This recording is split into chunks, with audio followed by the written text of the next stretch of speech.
Está no ar mais um Capital Humano. 7 em cada 10 empresas prevê que vai precisar de contratar no setor do marketing digital.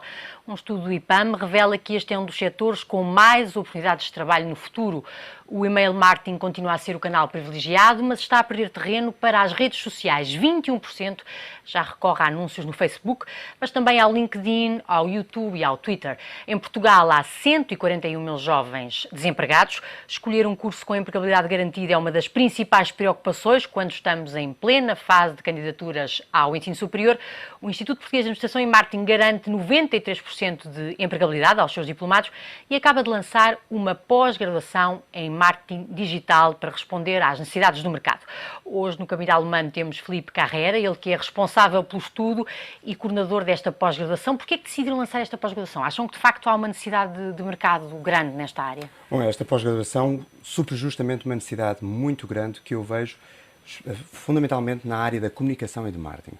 Eu não acredito neste momento que possa haver profissionais com futuro, com empregabilidade, nestas áreas, sem valências na área do digital.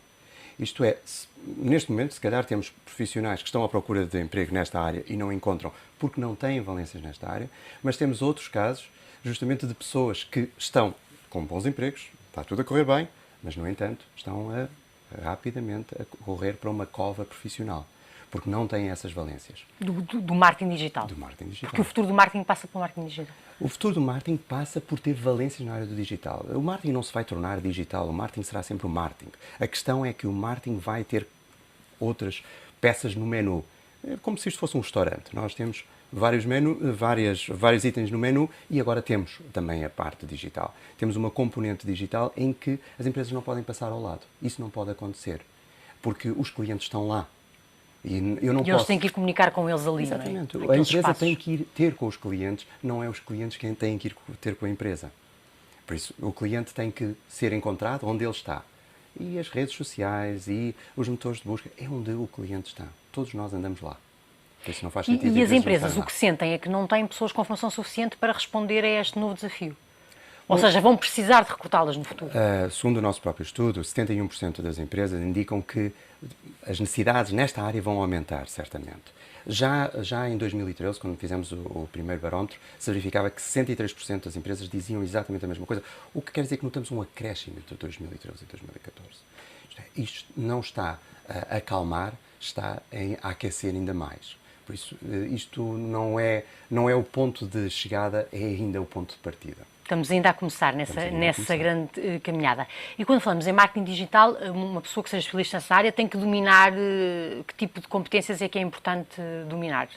Ou seja, que tipo de competências é que a pós-graduação que coordena vai dar às pessoas? A pós-graduação que eu coordeno procura trabalhar algo que é tanto ao nível do saber fazer, isto é, saber trabalhar redes sociais, saber trabalhar motores de busca, saber trabalhar a marca online, saber trabalhar toda a questão da informação que é recolhida através dos sites, que isso é algo que, curiosamente, não é muito trabalhado, porque o nível de informação que nós obtemos em termos das interações com o cliente, quer seja em termos de redes sociais, quer seja em termos de sites, é tão enorme.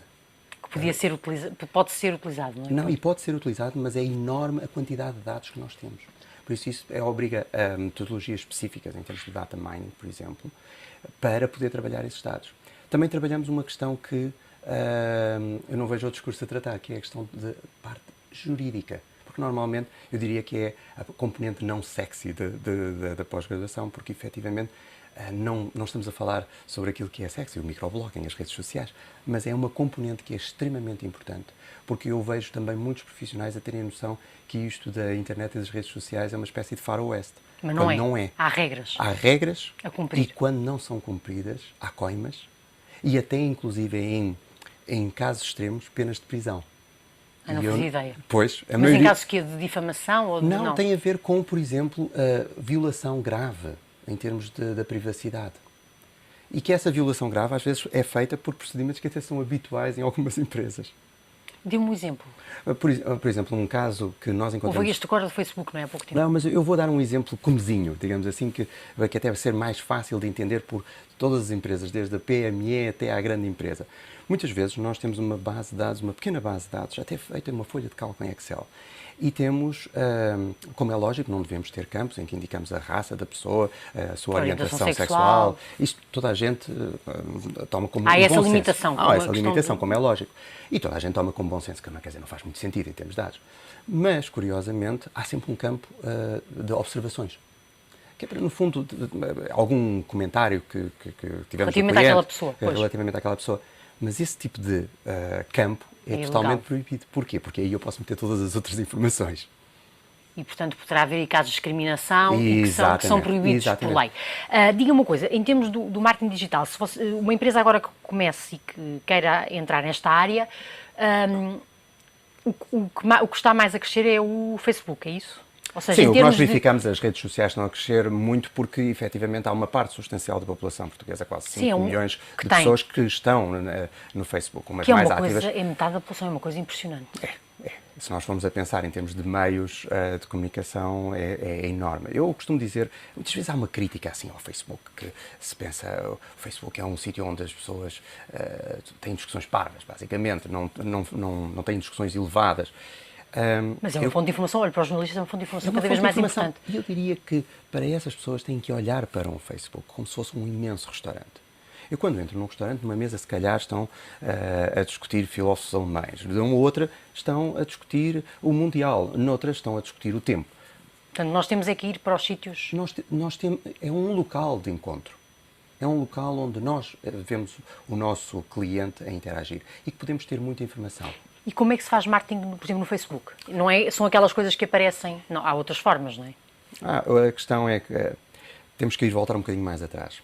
É a questão, digamos assim, no velho marketing, a ideia é a segmentação demográfica. Eu tenho um determinado nível de rendimento, eu tenho uma determinada idade, target. Eu vivo em determinado sítio, então, logicamente, eu não vou aceder a determinados produtos e outros não.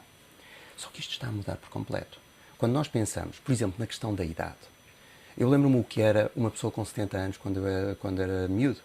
Era uma pessoa que, basicamente, estava, como se costuma dizer... Ultrapassada. Não, eu diria mesmo com os pés na cova, não é ultrapassada. Agora está a começar uma nova vida. Não sabe, essa pessoa pode ter uma nova vida.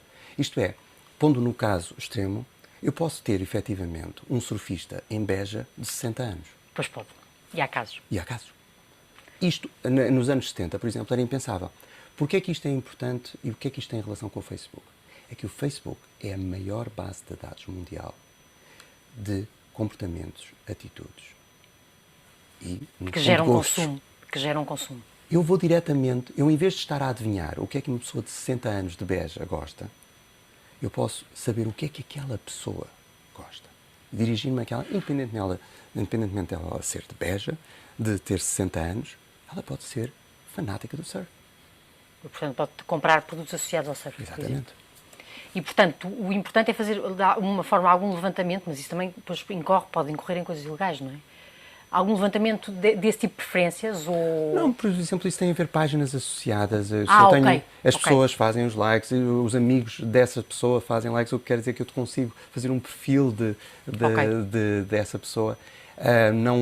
Aí não há grandes problemas, porque a pessoa voluntariamente o faz. E depois essa informação é disponibilizada pela plataforma Facebook em termos dos anúncios que eu posso fazer, dirigir os anúncios a essa pessoa.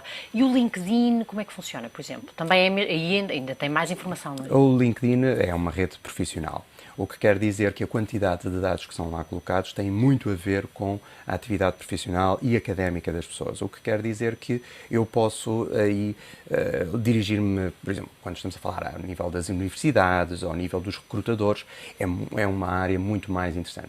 Aliás, o LinkedIn permite, efetivamente, o recrutador, em vez de fazer o típico processo anterior, que era a colocação de anúncios, esperar as respostas, neste momento pode fazer o recrutamento ao contrário. As pessoas. Pode fazer uma pesquisa e procurar. Muitos recrutadores, a nível de empresas profissionais, não só utilizam, mas têm contas profissionais dentro do LinkedIn, para que possibilite toda uma série de buscas que nada tinha a ver com anteriormente. E mais, são buscas globais.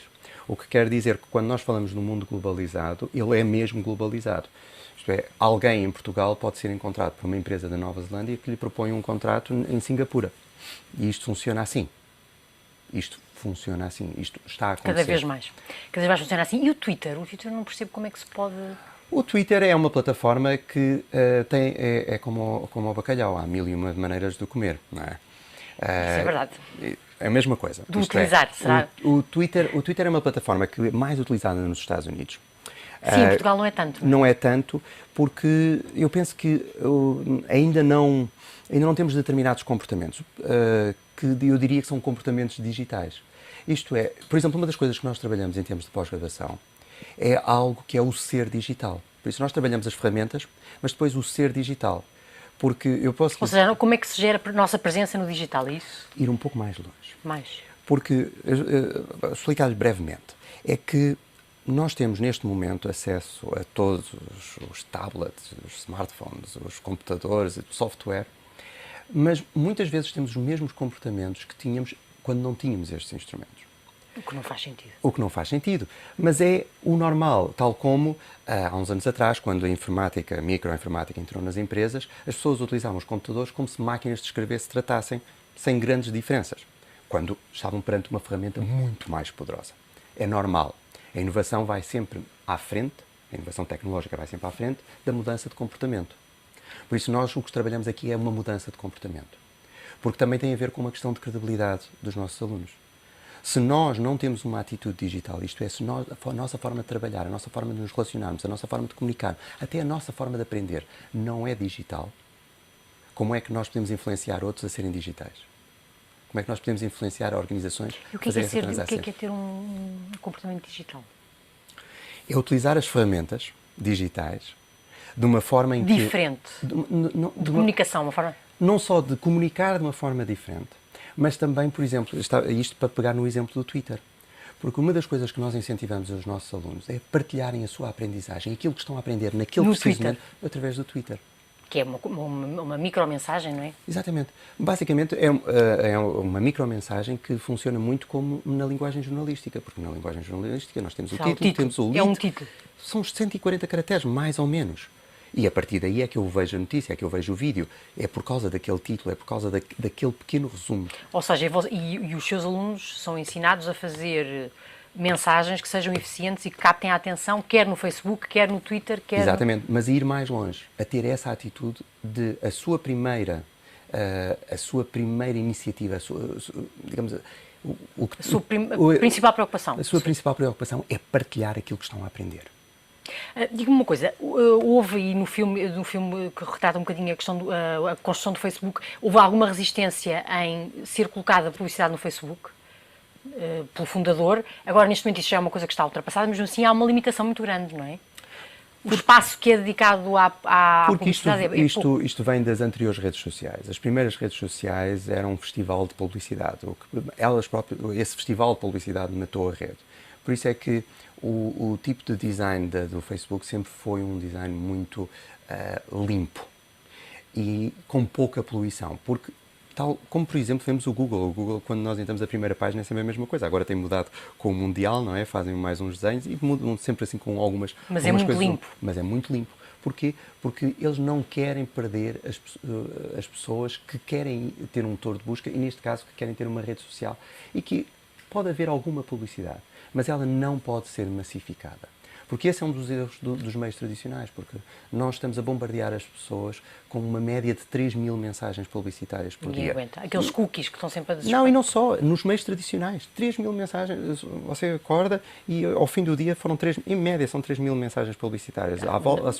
Já começa a reagir negativamente. Nós temos filtros para isto. Em relação à questão do Google, também ensinam a aparecer no topo dos motores de busca, porque acho que há técnicas, não é, para fazer isso. Há técnicas, mas atenção, se alguém disser que consegue meter a empresa em primeiro lugar, aquele produto em primeiro lugar, é mentira por uma simples razão.